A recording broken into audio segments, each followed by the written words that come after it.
أعوذ بالله من الشيطان الرجيم. بسم الله الرحمن الرحيم. وقالوا كونوا هودا أو نصارى تهتدوا قل بل ملة إبراهيم حنيفا وما كان من المشركين. قولوا آمنا بالله وما أنزل إلينا وما أنزل إلى إبراهيم وإسماعيل وإسحاق ويعقوب والأسباط وما أوتي موسى وعيسى وما أوتي النبيون من ربهم لا نفرق بين أحد منهم ونحن له مسلمون. فإن آمنوا بمثل ما آمنتم به فقد اهتدوا وإن تولوا فإنما هم في شقاق فسيكفيكهم الله وهو السميع العليم.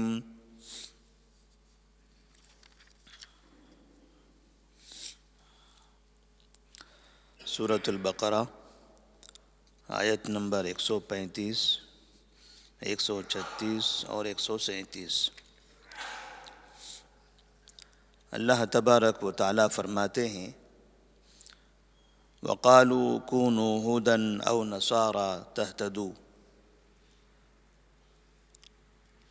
نبی کریم صلی اللہ علیہ وسلم کے زمانے میں جو یہود و نصارہ تھے وہ مسلمانوں سے، صحابہ رضی اللہ تعالیٰ عنہم سے کہا کرتے تھے کہ تم یہودیت اختیار کر لو، مسلمان ہو تم یہودی بن جاؤ۔ نصارہ کہتے تھے تم نصرانی بن جاؤ، اس لیے کہ یہودی یہودیت کو ہدایت والا سمجھتے تھے اور نصرانی مذہب کو ہدایت والا سمجھتے تھے، برحق مانتے تھے۔ یہودی کہتے تھے ہم برحق ہیں، لہذا مسلمانوں تم یہودیت میں آ جاؤ تو تم صحیح راستے پر رہو گی، اور نصرانی کہتے تھے مسلمانوں تم نصرانیت میں داخل ہو جاؤ تو تم حق پر رہو گی۔ تو اللہ تبارک و تعالیٰ فرماتے ہیں قل بل ملت ابراہیم حنیفا وما کان من المشرکین۔ اے محمد صلی اللہ علیہ وسلم آپ کہہ دیجئے بل ملت ابراہیم حنیفا، بلکہ تم تمام لوگ ابراہیم علیہ السلام کی ملت میں داخل ہو جاؤ، جو خالص اللہ کی عبادت کرتے تھے، وما کان من المشرکین، اور وہ مشرکین میں سے نہیں تھے۔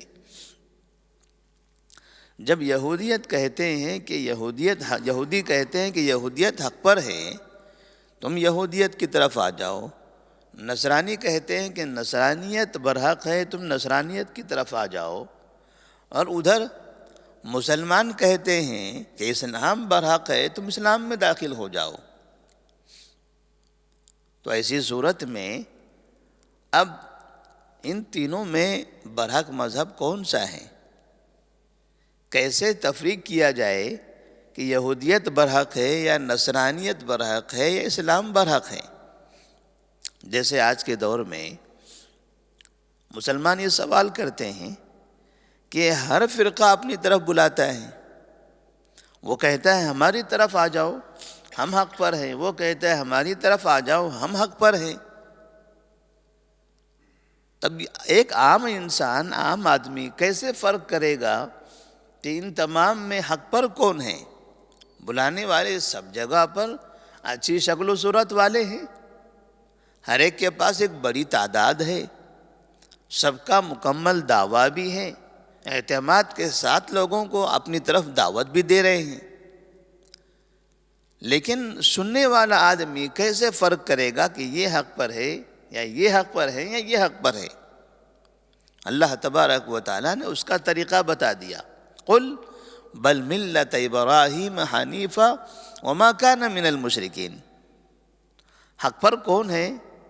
حق پر وہ ہے جو توحید پر ہے، بل ملت ابراہیم حنیفہ، حنیفہ کا معنی ہوتا ہے خالص ایک اللہ کی عبادت کرنے والا، اور خالص ایک اللہ کی عبادت کو توحید کہتے ہیں۔ توحید کا مطلب ہوتا ہے صرف اللہ کی عبادت کرے، عبادات میں اللہ کے علاوہ کسی اور کو شریک نہ کرے۔ اور ابراہیم علیہ السلام کا طریقہ، ابراہیم علیہ السلام نبی ہیں، ابراہیم کے راستے پر چلو، یعنی ایک اللہ کی عبادت کرو اور نبی کی پیروی کرو، یعنی کتاب و سنت کی طرف، توحید کی طرف، ایک خالص اللہ کی عبادت کی طرف، اور نبی کی سنت پر عمل کرتے ہوئے زندگی گزارو، تو یہی طریقہ، یہی راستہ حق والا راستہ ہے۔ اب دنیا کے اندر ہم اگر دیکھیں، جتنی جماعتیں ہیں، جتنے فرقے ہیں، مسلمانوں کو بھی اپنی طرف دعوت دیتے ہیں۔ جو غیر مسلم ہیں، جن کو ہم غیر مسلم کہتے ہیں، وہ کہتے ہیں ہم حق پر ہیں، وہ اپنی طرف لوگوں کو بلاتے ہیں۔ جو مسلمان ہیں وہ کہتے ہیں ہم حق پر ہیں، وہ اپنی طرف لوگوں کو بلاتے ہیں۔ تو ان تمام مذاہب کے درمیان میں کیسے فرق کیا جائے گا کہ کون حق پر ہے؟ تو یہ دیکھا جائے کہاں شرک ہے، جہاں شرک ہوگا وہ حق پر نہیں ہوگا۔ جہاں نبی کی سنت پر عمل نہ کیا جائے، نبی کو اپنا پیروکار نہ بنایا جائے، نبی کو اپنا آئیڈیل نہ بنایا جائے، وہ حق پر نہیں ہے۔ تو جو جماعت، جو فرقہ توحید پر قائم ہے اور نبی کو اپنا آئیڈیل مانتا ہو، وہی فرقہ حق پر ہے۔ قولوا آمنا باللہ وما انزل الینا وما انزل الی ابراہیم واسماعیل واسحاق ویعقوب والاسباط وما اوتی موسیٰ وعیسیٰ وما اوتی النبیون من ربهم لا نفرق بین احد منہم ونحن له مسلمون۔ ابراہیم علیہ السلام کا طریقہ کیا تھا، اس کی اور وضاحت اللہ تبارک و تعالی آگے فرما رہے ہیں۔ اے لوگوں، اے مسلمانوں، کہو آمنا باللہ، ہم نے اللہ پر ایمان لایا، یعنی اللہ پر ایمان کا پہلے اقرار کرو زبان سے، دل سے یقین کر لینا کافی نہیں ہے، زبان سے اقرار کرنا بھی ضروری ہے۔ قولوا آمنا باللہ، تم کہو ہم نے اللہ پر ایمان لایا ہے، وما انزل الینا، اور اس پر بھی ایمان لایا ہے جو ہماری طرف نازل کیا گیا۔ کیا چیز نازل کی گئی ہماری طرف؟ قرآن مجید ہے، اللہ کی کتاب، اللہ کا دین، اللہ کی شریعت جو ہمارے اوپر نازل کی گئی ہے، ہم اس پر بھی ایمان لاتے ہیں، یعنی عمل کے ساتھ، اقرار بھی ہو، عمل بھی ہو، اور یقین بھی ہو۔ وما انزل الی ابراہیم واسماعیل واسحاق ویعقوب والاسباط، اور آپ یہ کہو کہ ہم ایمان لاتے ہیں ان تمام کتابوں پر جو ابراہیم علیہ السلام کی جانب نازل کی گئی تھی، جو اسماعیل علیہ السلام پر نازل ہوئی تھی، جو اسحاق علیہ السلام پر، یعقوب علیہ السلام پر اور ان کی نسلوں پر نازل کی گئی۔ وما اوتی موسیٰ وعیسیٰ، اور جو موسیٰ اور عیسیٰ علیہ السلام کو دی گئی تھی۔ وما اوتی النبیون من ربہم، اور جو ان کے رب کی جانب سے دیگر انبیاء کو کتابیں دی گئی، ان تمام پر ہی ہم ایمان لاتے ہیں۔ لا نفرق بین احد منہم، ہم ان میں سے کسی کے درمیان فرق نہیں کرتے۔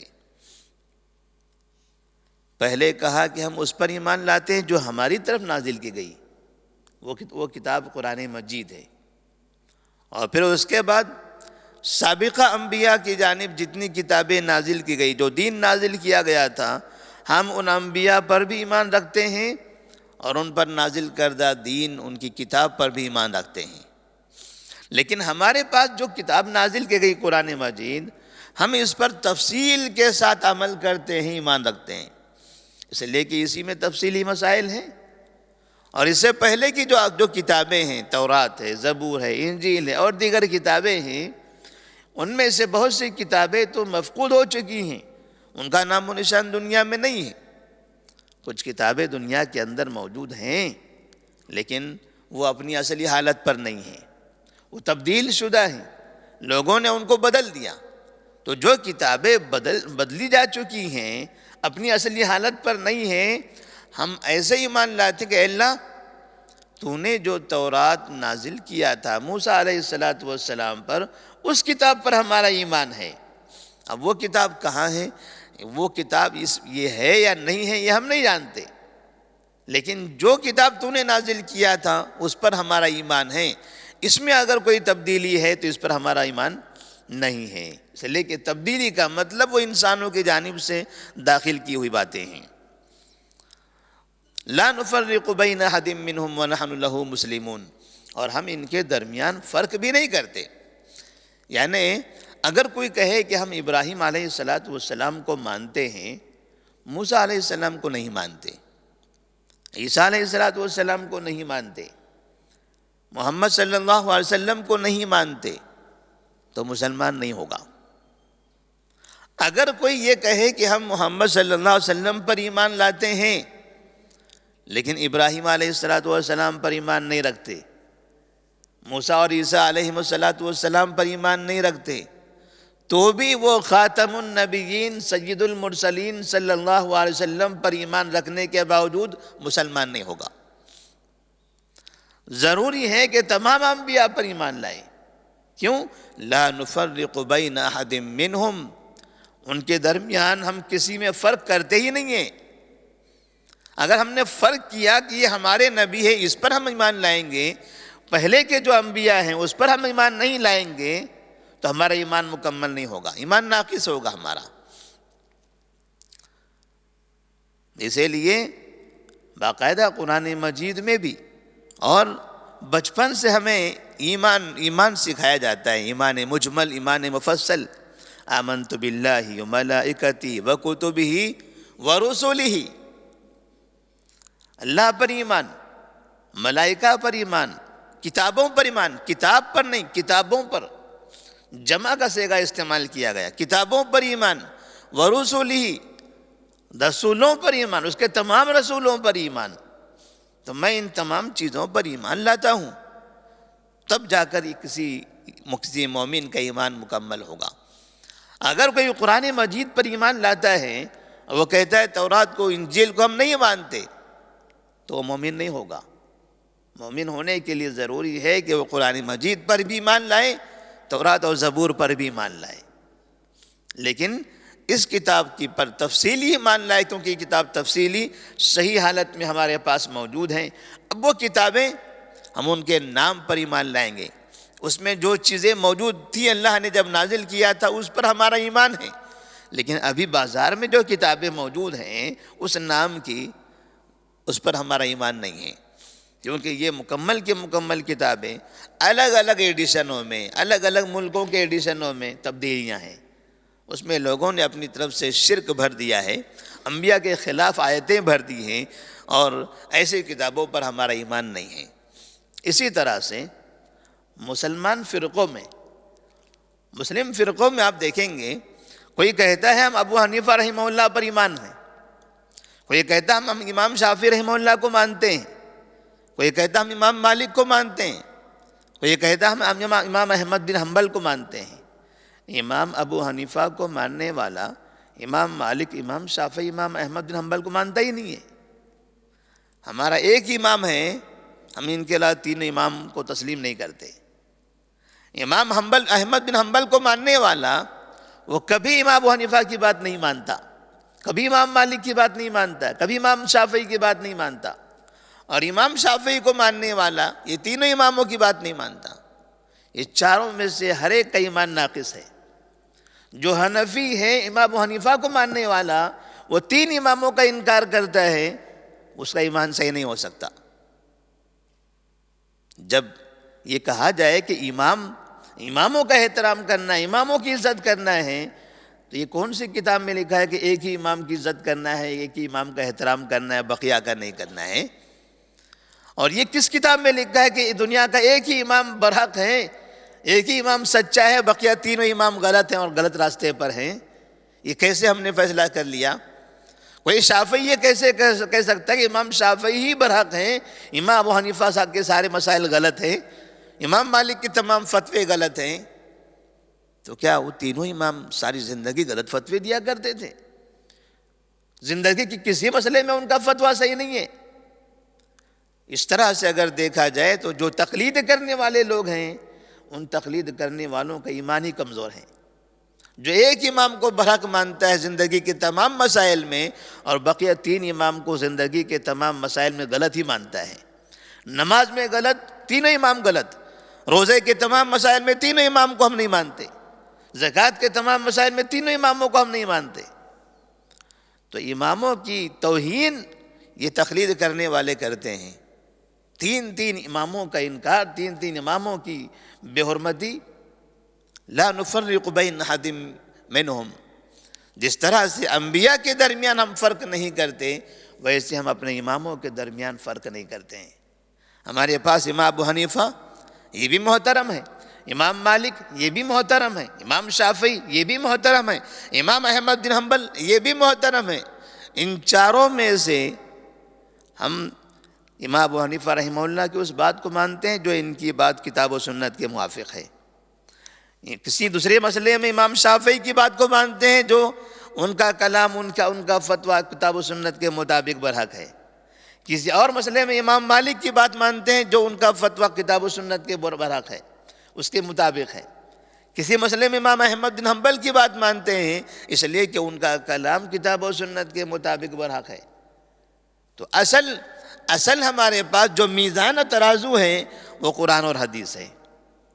چاروں میں سے جس کا جو کلام، اگر چاروں کی ایک بات چاروں کی بھی کتاب و سنت کے مطابق ہے تو ہم کہیں گے یہ مسئلہ امام ابو حنیفہ کا بھی ہے، امام مالک کا بھی ہے، امام شافعی کا بھی ہے، امام احمد بن حنبل کا بھی ہے، اور یہی ان تمام کا فتویٰ کتاب و سنت کے مطابق ہے، لہٰذا ہم یہ چاروں کے مسلک کو، چاروں کی باتوں کو ہم مانتے ہیں۔ یہ ہے اصل ایمان، اور یہی منہج اہل حدیث کا ہے، یہی منہج دنیا کے سلفیوں کا ہے، اور یہی منہج بالکل صحیح منہج ہے جو اماموں کا منہج ہے، جو چاروں اماموں کا منہج ہے۔ یہی منہج امام ابو حنیفہ رحمہ اللہ کا ہے، یہی منہج امام شافعی، امام احمد بن حنبل، امام مالک کا بھی ہے، اور یہی منہج محدثین کا، فقہاء کا، اسلاف کا ہے، یہی منہج صحابہ رضی اللہ تعالی عنہم کا ہے۔ فَإِنْ آمَنُوا بِمِثْلِ مَا آمَنْتُمْ بِهِ فَقَدِ اهْتَدَوْا۔ اللہ تبارک و تعالیٰ صحابہ سے کہتا ہے اگر وہ لوگ ایمان لے آتے ہیں بِمِثْلِ مَا آمَنْتُمْ بِهِ، ایسے جیسے تم نے ایمان لایا ہے۔ تم نے کس طرح سے ایمان لایا؟ آخری نبی کو مانا، موسیٰ علیہ السلام کو بھی مانا، عیسیٰ علیہ السلام کو بھی مانا، ابراہیم علیہ السلام کو بھی مانا، یعقوب علیہ السلام کو بھی تم مانتے ہو، یعنی بنو اسرائیل میں بھی جو انبیاء تھے ان سب کو مانتے ہو، موسیٰ اور عیسیٰ کو بھی مانتے ہو۔ تو اگر وہ موسیٰ علیہ السلام کو ماننے والے، وہ بھی اگر تمہاری طرح ایمان لے آئیں، وہ بھی تمام انبیاء کو مانتے ہوئے آخری نبی کو بھی مان لیں، عیسیٰ علیہ السلام کو ماننے والے اگر وہ بھی تمہاری طرح ایمان لے آئیں، یعنی عیسیٰ کو مانتے ہیں، بالکل صحیح ہے، لیکن ان کے ساتھ ساتھ آخری نبی کو بھی مان لیں، فَإِنْ آمَنُوا بِمِثْلِ مَا آمَنْتُمْ بِهِ فَقَدِ اهْتَدَوْا۔ تو ایسی صورت میں وہ صحیح راستے پر ہوں گے، وہ ہدایت یافتہ ہوں گے۔ وَإِن تَوَلَّوْا فَإِنَّمَا هُمْ فِي شِقَاقٍ، اگر وہ ایسا نہیں کرتے ہیں فَإِنَّمَا هُمْ فِي شِقَاقٍ، تو وہ اختلاف میں پڑے رہیں گے، وہ اختلاف میں پڑی ہوئی قوم ہے، وہ کبھی صحیح راستے پر نہیں آ سکتے۔ فَسَيَكْفِيكَهُمُ اللَّهُ وَهُوَ السَّمِيعُ الْعَلِيمُ، اللہ تبارک و تعالیٰ ان کے لیے کافی ہوگا، وہ اللہ کا نقصان نہیں پہنچا سکیں گے۔ آپ کو ضرورت نہیں ہے ان کے پیچھے پڑنے کی، ان کی فکر کرنے کی ضرورت نہیں ہے، آپ کا کام ہے بتا دینا۔ لست علیہم بمسیطر، آپ کا کام ہے صرف بتا دینا، ان کے پیچھے پڑنا، ان کے لیے پریشان ہونا، اس کی کوئی ضرورت نہیں، اللہ تعالیٰ ان کے لیے کافی ہے، آپ بتاتے چلے جائیے۔ انک لا تہدی من احببت ولکن اللہ یہدی من یشاء فسیکفیکہم اللہ، یہ حقیقت میں نبی کریم صلی اللہ علیہ وسلم کو تسلی دینے والا جملہ ہے۔ آپ صلی اللہ علیہ وسلم جب دعوت دیتے تھے، لوگوں کو نصیحت کرتے تھے، لوگوں کو دیکھتے کہ بات نہیں مانتے ہیں، شرک کی طرف بھاگ رہے ہیں، اللہ کو چھوڑ کر کسی اور کی عبادت میں لگے ہوئے ہیں، تکلیف ہوتی تھی. تو اللہ تبارک و تعالیٰ فرماتے ہیں چھوڑ دو ان کو، فَسَيَكْفِيكَهُمُ اللَّهُ، انہیں اللہ تعالیٰ دیکھ لے گا، انہیں اللہ دیکھ لے گا. آپ کو زیادہ پریشان ہونے کی ضرورت نہیں ہے. آپ کا کام ہے آپ پر جو کتاب نازل کی گئی ہے، جو شریعت نازل کی گئی ہے، بہترین طریقے سے، واضح طریقے سے ان کو بتاتے رہنا. بتانا آپ کا کام ہے، ہدایت دینا اللہ کے ہاتھ میں ہے. اگر وہ صحیح راستے پر نہ آئیں تو اللہ تبارک و تعالیٰ انہیں دیکھ لے گا. وَهُوَ السَّمِيعُ الْعَلِيمُ، وہ سننے والا بھی ہے اور جاننے والا بھی ہے. کون کیا کہتا ہے وہ سنتا بھی ہے، اور کون کس حالت میں ہے ان کی حالتوں کو وہ جانتا بھی ہے. اللہ سے دعا ہے کہ اللہ تبارک و تعالی ہمیں تمام انبیاء پر ایمان رکھنے کی توفیق عطا فرمائے. آخری نبی محمد مصطفیٰ صلی اللہ علیہ وسلم کو اپنی زندگی میں آئیڈیل بنانے کی توفیق دے، اور مکمل طور پر قرآن مجید کے تمام مسائل پر عمل کرنے کی توفیق عطا فرمائے. السلام علیکم ورحمۃ اللہ وبرکاتہ.